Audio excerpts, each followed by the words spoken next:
kids are still kind of making their way out, I do want to just mention real quick, I touch on a few things this morning that maybe kids should not hear. And so if you're kind of debating on whether or not you should send your child to kids' church, I would probably recommend that you do. I also want to just clarify something that Leanne said this morning about nothing bad. This morning you said that we have paid off the playground, and I don't want any visitors or anyone here thinking that we paid off the playground that we currently have. That is not a $76,000 playground out there. We have been raising money to purchase a commercial grade, like super nice playground, and we recently raised all the money, and so that's why we're having the party, and we really want it to be a party, so please come to that. Okay, so has anyone here ever tried to chase the wind? You know, I remember as a kid, I would maybe see like some leaves get caught up in the wind, and I would chase after those leaves, and it's like I was trying to chase the wind. But of course, you quickly learn, even as a child, that is kind of a useless pursuit. It is a meaningless pursuit to try to chase the wind because you will never, ever catch it. And yet, when you look around the world today, what we see is many, and I mean many people who are trying to chase the wind, so to speak, because they are chasing the winds of money and possessions and power and popularity, success, even youthfulness. But you cannot hang on to those idols for very long because life is fleeting. If you remember from last week's sermon, it is like trying to hold on to smoke. You cannot hold on to it. Okay, so it was about 5 years ago now that me and my family, or some of my extended family, went for the first time to the city of Las Vegas, where we saw lots and lots of people chasing the winds of pleasure. Now, if you know the Birke family at all, you would know that Las Vegas is a very, very unlikely vacation destination for us for a few reasons, but maybe the biggest reason is because we are all way too cheap to gamble, even $1. In fact, I told my brother Robert that I can understand almost every kind of sin. I really can. Pretty much every kind of sin except for gambling. I think that is the only sin that I don't really understand because, you know, the risk of losing my money, you know, that just does not appeal to me. I'm way too cheap for that, which might indicate that I have a sin of another kind. But we ended up in Las Vegas because my younger brother, David, was running in a mini marathon. And when we heard about the cheap flights and the cheap hotel, we just could not resist. And so my wife, Megan, said to me, you know, Chris, I will stay home with the kids. You go and spend a few days with your brothers and with your niece and with your parents. And, you know, I thought that was very kind and trusting of Megan to send me off to Sin City. But I also found out that she had made arrangements to protect me. Now, to be honest, I didn't really find Las Vegas to be any worse than any other big city, but we weren't there for all that long, and we only went out during the day, so maybe the nighttime is when it gets crazy, I don't know. However, there was this one moment on our trip in the early afternoon that I was walking down the sidewalk, you know, next to this huge resort, when my mother tackled me. And I was like, you know, what in the world are you doing? And my mom said, well, I promised Megan if there was anything you shouldn't see that I would take care of business. And I was like, well, you took your job seriously. Now, can you pop my shoulder back into place? Now, if you will remember from last week, the theme of Ecclesiastes is how life without God is meaningless. Life under the sun, Solomon points out over and over again, has no real or lasting meaning. And I'm telling you that if you have gone to the casinos of Las Vegas, you will see the truth of Solomon's words magnified. They are on full display there because I'm pretty convinced that one of the saddest places on this planet is a casino. We would pass through these luxurious casinos where we saw many people just kind of sitting there by themselves, completely alone, playing these slot machines. And by the way, one of the things I learned about slot machines is that they no longer even have a lever. They just push a button, and it's like you lose $1, $5 just by pushing a button. So honestly, I did not see any of these people crack a smile. No one. Instead, you could kind of see some of them, having this worry and despair in their faces. My brother Robert overheard one woman on her phone pleading for someone to send her money. She said, "I've got nothing left. It's all gone." Of course, Las Vegas is also known for all sorts of partying, this place where people pursue all sorts of sinful pleasures. You probably have heard the slogan, "What happens in Vegas stays in Vegas." And I actually used that slogan while I was there because I was eating an entire bag of Chips Ahoy. But of course, that slogan, too, is a complete lie. The consequences of what happens in Vegas will follow you home just like it would any other time. But really, my point is this. The meaninglessness of life without God is very clear in a place like Las Vegas. And I think it's so clear there because as you watch so many people kind of chase after worldly pleasures, you can literally see the emptiness and the meaningless of that pursuit. Now, we learned last week that the book of Ecclesiastes is really a collection of sayings from King Solomon during his cynical or negative years. The Bible says that in these years of his life, Solomon's heart was turned away from God, and he began to look at life on this earth, or life under the sun, as he puts it, without considering eternity, without thinking about God.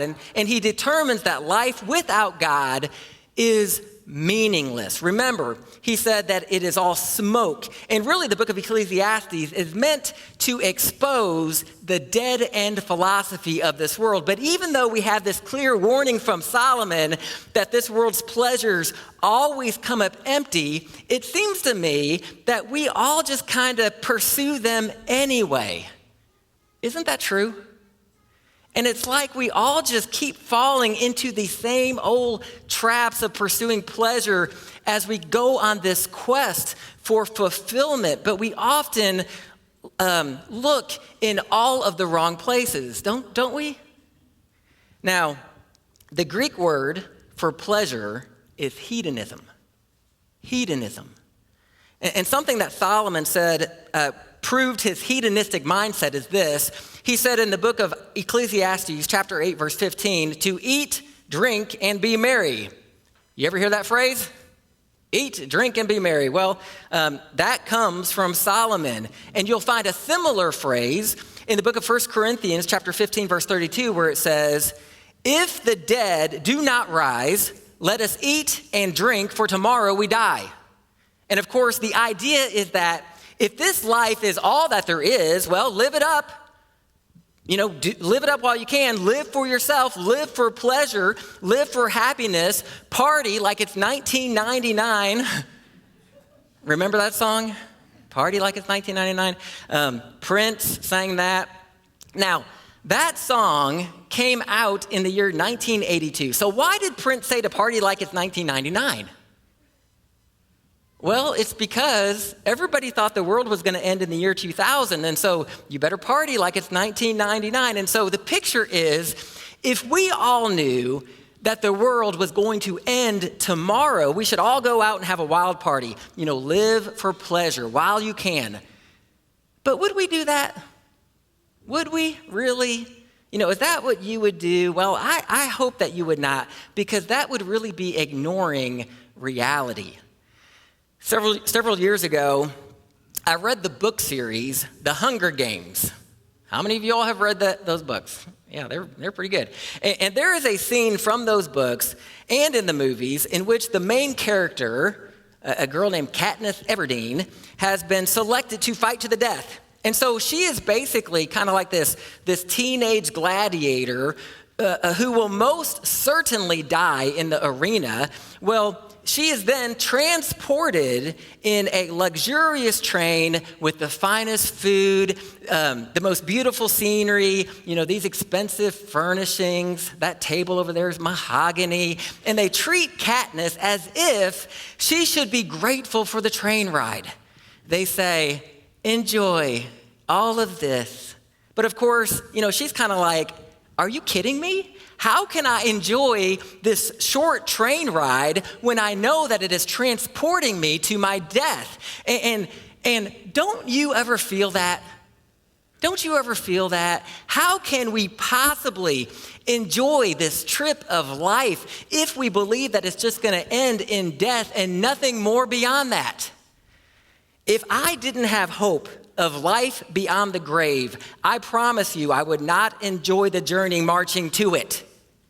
Smart people come to that conclusion. And so what you'll often find in people who have no hope for life after death is kind of this strange mixture of despair and hedonism as they keep chasing after pleasure. But it keeps coming up empty because pleasure does not fulfill them and it will not last. The train ride always comes to an end. And I think the perfect example of this is a man named Hugh Hefner. And Hugh Hefner was notorious for pursuing pleasure. He was one of the biggest promoters of the sexual revolution by normalizing pornography. Do you ever wonder why it is that we live in such a porn-saturated society? Well, it's in large part because of Hugh Hefner, who was a pioneer of bringing lewd images out of the shadows and into the mainstream with his creation of a magazine called Playboy. He would go on to spend his life as kind of this icon of immorality, peddling pornography, destroying families with his publication that treated women not as people that God created in his image, but instead as objects. Now, it may surprise you to learn that Hugh Hefner was born to devout Christian parents. But at some point, just like us, he came to different crossroads in life, and so he faced a series of decisions, and then he made what I believe is a lifetime of poor decisions. Hello?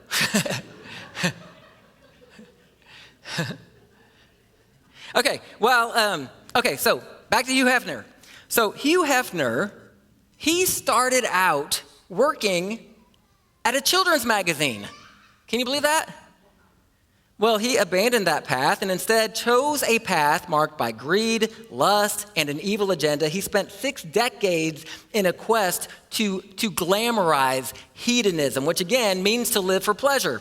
And of course, the media helped him out. I remember as a little kid watching the show Entertainment Tonight. That just came on a normal channel of TV around 7 o'clock. Well, on Entertainment Tonight, every once in a while, they would stop in at the Playboy Mansion to get the update on how Hugh Hefner's doing. But guess what?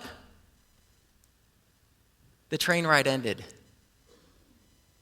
And Hugh Hefner, as he entered old age, developed an obsessive fear of death. It also was reported that even while in a mansion surrounded by all these beautiful people, that he was lonely and miserable. One journalist wrote that when Hugh Hefner went to bed at the early hour of 9:30 p.m., he did so alone, leaving us waving as he ascended the stairs and vanishing into the darkness. My heart went out to him. He seemed so sad.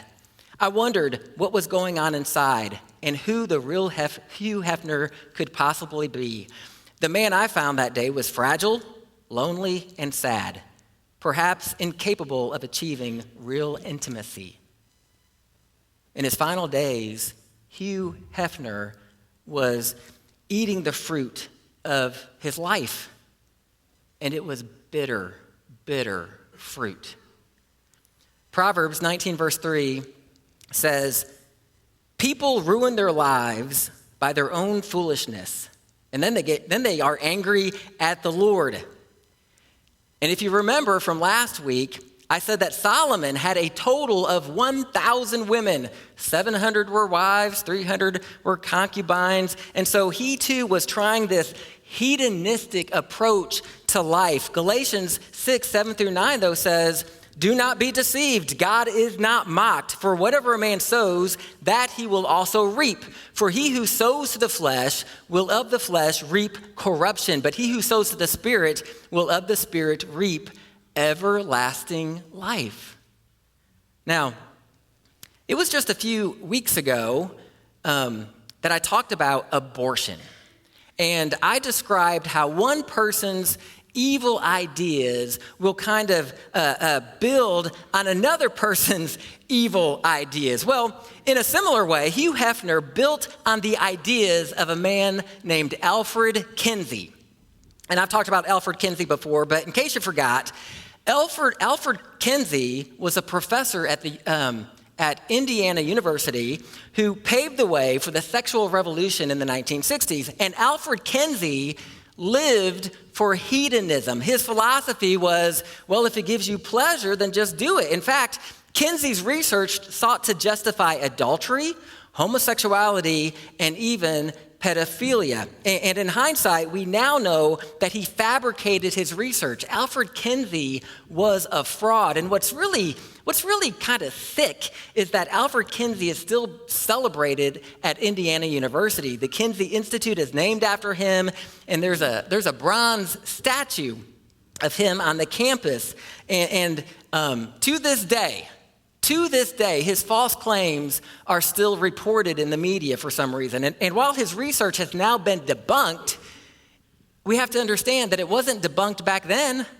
Instead, it was widely published and believed as scholarly fact. And so it wasn't long until the American Psychiatric Association declassified sodomy as a mental illness. And really, it was Kinsey's false research that led to homosexuality being reclassified from deviant to normal. And of course, this campaign to normalize sin and hedonism still continues to this very day. And part of the reason I tell you all that is to show you how evil ideas, they build on one another. Because guess who gave Hugh Hefner all of his ideas about sex and pleasure? It was Alfred Kinsey. In fact, they were so interconnected that Hugh Hefner was called Kinsey's publicist. And one thing I learned just this past week is that, that kind of iconic Playboy logo, the bunny with the bow tie. I found out the reason it has a bow tie is because it was a nod to Alfred Kinsey, who always wore his signature bow tie. These people are so linked together. Okay, so before I move on from this topic, I just want to bluntly say a couple of things. And the first is very simple. Stay away from pornography. Stay away from it. Do not believe the lies of Alfred Kinsey and Hugh Hefner, who sought to normalize what is perversion. This pleasure of pornography will become your prison. I promise you that. There are good reasons for why pornography is called the crack cocaine of the emotional world. And it is because it is an addiction that is never, ever satisfied. And in the end, it causes men to be angry, anxious, even impotent. And it causes women to feel insecure and inadequate. And then second, and please listen to this, anyone who uses pornography contributes to some of the most evil acts in this world. And I don't think a lot of people think about this. Because do you know that many of those men, women, and children who are kind of caught up in the industry of pornography, they are not there by choice. Some are captives of the slave or the sex trade. Many are drug addicts. And so, they're trapped. And it's like they'll just do anything for a hit of heroin or meth. But the thing to remember, or the thing to never forget, is that they are all someone's daughter or someone's son. They are all created in God's image, and God loves them. And so one of the most unloving things that we can do to those people is to watch them degrade themselves. They have souls too. Never forget that. It was Jesus who said in Matthew 5:28, "But I tell you that whoever looks at a woman to lust after her has already committed adultery with her in his heart." And we all know that the viewer of pornography is not neutral when watching it. Lust is always the result. And when there is lustful adultery, there is also kind of this broken fellowship with God. And there's certainly, if you're married, going to be a broken fellowship with your spouse. And I would argue, even if you're single, you're breaking some fellowship with your future spouse. And so it will always affect you negatively. Negatively spiritually, negatively mentally, even negatively physically. Now, Solomon, maybe more than anyone else, tried all kinds of different things, the most pleasurable experience this world has to offer. And it was toward the end of his life that it's as if he's saying, I'm here where you're traveling, and I'm telling you it's not it. Turn around, all this pleasure doesn't really satisfy, it's not working. So look at what Solomon has to say in Ecclesiastes chapter 2, where we're going to see how Solomon tries to find satisfaction in pleasure and in achievement. Ecclesiastes chapter 2, verses 1 through 3. It says, "I said to myself, 'Come now, I will test you with pleasure to find out what is good.' But that also proved to be meaningless. Laughter, I said, is madness. And what does pleasure accomplish? I tried cheering myself with wine and embracing folly, my mind still guiding me with wisdom. I wanted to see what was good for people to do under the heavens during the few days of their lives." Okay, so like a lot of people, Solomon here, I think, he's reporting how he kind of ran from one party to the next, from one amusement to the next, tried them all in hopes of finding some sort of satisfaction through pleasure. But at the end, he comes to the conclusion that it is madness. It's empty. It is smoke. And here's the truth of it. We will never be satisfied by the things of this world because we were not made for this world. I read one time that the plague of depression consuming many of our young people is not from being tired from too much work or from being tired from too much pain. Instead, they are tired of too much pleasure. I've heard it said that the loneliest people in the world have been the most indulgent ones, and they come away totally empty. Overindulged teenagers end up depressed. Young people who grew up being entertained every moment of every second of their lives end up depressed. Those who grew up with a constant stream of pornography to pleasure their sinful nature end up depressed. And of course, many of us know exactly what Solomon is talking about because we tried to find meaning in the pleasure of partying, and it came up empty every single time, didn't it? In fact, what followed instead was deep regret. And tragically, for some, this partying stage led to an addiction that has had devastating ripple effects that continue to, go across a generation. Again, look at what Solomon said in verse 3. He said, "I tried cheering myself with wine and embracing folly." And so, I think it's pretty safe to say that Solomon knows something about abusing alcohol. Apparently, he used it to pursue pleasure, and it failed him. After all, it was also Solomon who wrote Proverbs 20, verse 1, which says, "Wine is a mocker and beer is a brawler. Whoever is led astray by them is not wise." Okay, so again, I just want to speak bluntly for a second and say this. Please be extremely cautious with alcohol.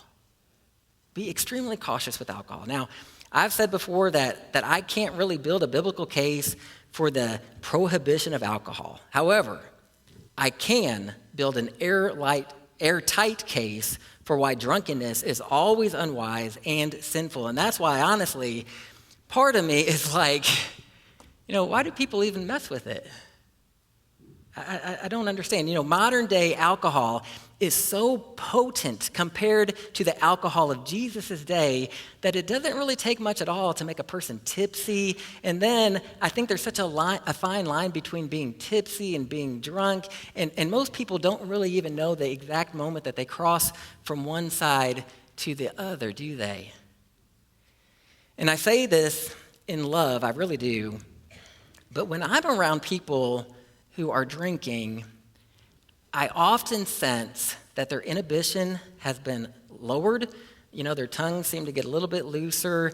And really, I find myself thinking the same thought, which is alcohol really adding anything to your life?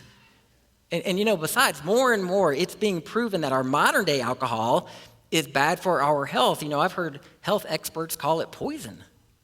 Now, I do want to be careful to say that the Bible does not condemn alcohol. Jesus himself drank wine. He turned the water into wine. And in 1 Timothy chapter 5, Paul acknowledges the medicinal value of wine. Although, again, we should keep in mind that the alcohol content in Jesus' day was most certainly much, much lower than our modern day alcoholic beverages. And so, while I never want to condemn what God does not, I do think that drinking is an area where we must use extra caution and extra self-control. And so personally, about 25 years ago, I decided to be a total abstainer. I've shared before that I had an uncle who pursued the pleasure of alcohol, and it killed him. It killed him. Cirrhosis of the liver is how he died. His pleasure became his prison. And alcoholism, it runs in Megan's family too. And I have watched alcohol destroy enough families that I'm mad at it. I am. I'm mad at it. And so honestly, I've never really witnessed alcohol add anything good to any occasion ever. But I have seen it subtract from many occasions over the years. Is Aunt Mildred going to keep talking? What is she going to say next? You don't know because she's altered. I've been at places where it's like, is that person going to drive home? Is there going to be a confrontation? Like, are we going to have to take the keys? Is someone going to do something? And so, again, I can't help but to wonder, why? Why do so many Christians take the risk with our kind of potent modern day alcohol? And again, I recognize that maybe I've stopped preaching and have started meddling. That's dangerous. But that is really my heart when it comes to alcohol. Now, of course, the effects of partying with drugs produces even more misery than alcohol. And I am telling you, for all the young people up in the balcony, I would get on my hands and knees and beg you. I would beg you never to touch drugs, because I guarantee that it will multiply every single problem that you have, and it could very well destroy you, as I've heard it has destroyed so many other people. Now, thankfully, Solomon seems to wake up one day and he realizes, there's no satisfaction in partying. It's just meaningless. It's empty. It's foolish, really. And then he enters what is called the building stage. Ecclesiastes chapter 2, verses 4 through 6, Solomon says, I undertook great projects. I built houses for myself and planted vineyards. I made gardens and parks and planted all kinds of fruit trees in them. I made reservoirs to water groves of flourishing trees. But then he says, that he's even tired of that. I'm tired of building. This isn't really fulfilling me either. And so Solomon enters the retirement stage, some people call it, or the bucket list stage, I've heard it called. Some people call it Solomon's collecting stage. Ecclesiastes 2, 7 through 8 says, I bought male and female slaves and had other slaves who were born in my house. I also owned more herds and flocks than anyone in Jerusalem before me. I amassed silver and gold for myself and the treasure of kings and provinces. I acquired male and female singers and a harem as well, the delights of a man's heart. So at this point, Solomon had it all. He had acquired it all, bought it all, collected it all. He had it all. Chapter 2, verses 9 through 11, Solomon says, I became greater by far than anyone in Jerusalem before me. In all this, my wisdom stayed with me. I denied myself nothing my eyes desired. I refused my heart no pleasure. My heart took delight in all my labor, and this was the reward for all my toil. Yet, when I surveyed all that my hands had done and what I had toiled to achieve, everything was meaningless, a chasing after the wind. Nothing was gained under the sun. In other words, there was no enduring meaning to these earthly pleasures, pursuits, and accomplishments. So Solomon goes on to say that the worst part of this is that, I figured out that we're all going to die. It doesn't matter how hard I have partied or what I have built, how much I have acquired, or even how wise I am. The fool and I are both going to die. Ecclesiastes 2:16 says, "For the wise, like the fool, will not be long remembered. The days have already come when both have been forgotten. Like the fool, the wise too must die." And then Solomon says in verse 2:17, "So I hated life, because the work that is done under the sun was grievous to me. All of it was meaningless, a chasing after the wind."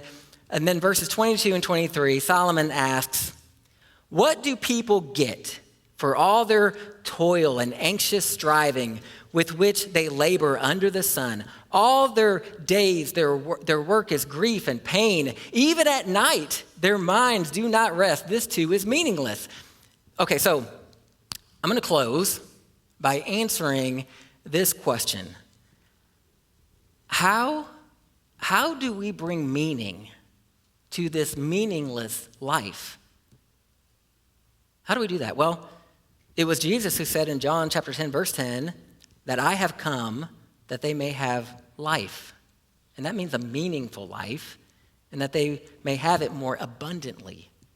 And the abundant life, it's not about collecting trinkets or having experiences or checking off some items on some stupid bucket list. The abundant life is so much more than things and pursuits of pleasure. The abundant life begins with salvation from an eternity separated from God and suffering the penalty of sin. An abundant life is an eternal life with Jesus Christ. An abundant life means gaining an eternal perspective. An abundant life is one led by the Spirit and full of the Spirit. An abundant life is one who seeks to love and to serve other people. That's an abundant life. And so, what if instead of, just kind of waiting for good enough things to happen to us, we could be the good thing to happen to somebody else? What if abundant living isn't what you expect from life, but what life expects from you? And I think a lot of people at this church have figured this out, because it seems to me that most of you are not trying to fill up some bucket with stuff and pleasures, but instead you are emptying your bucket to serve other people. You're pouring out your life for the sake of others and for the glory of God. I don't think any of us is going to be on our deathbed thinking, "Oh, if only I'd gone to one more wild party."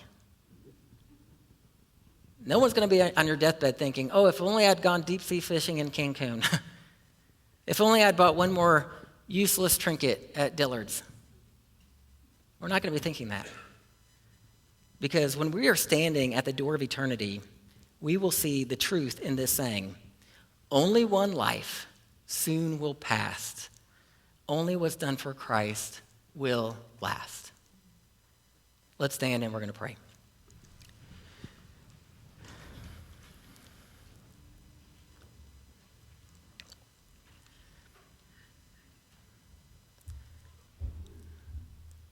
Father, I feel like I've thanked you many times from this very spot for the very gift of life, that you chose to create each person in this room in your image is something that we should never take for granted. And so, Father, thank you for making us, and thank you for giving us a purpose. And Lord, I am thankful for your word, because it really reveals how it is that we find meaning in this life. And Lord, thank you that not only do you give us a meaningful life, but an opportunity to have an abundant life as well. And so, Lord, I would ask that you help us to avoid the trappings of hedonism. Lord, the world, the flesh, and the devil, it seems to me every day, are trying to invite us to a party that we should not go to. And so, Lord, I pray that we would just reject those fleshly things, and instead, Lord, I pray that we would listen to the Spirit. I pray that we would listen to you and follow you wholeheartedly. Lord, use us as vessels for your glory, and we pray this in Jesus' name. Amen. And I will be right down front if anybody would like to pray as we sing.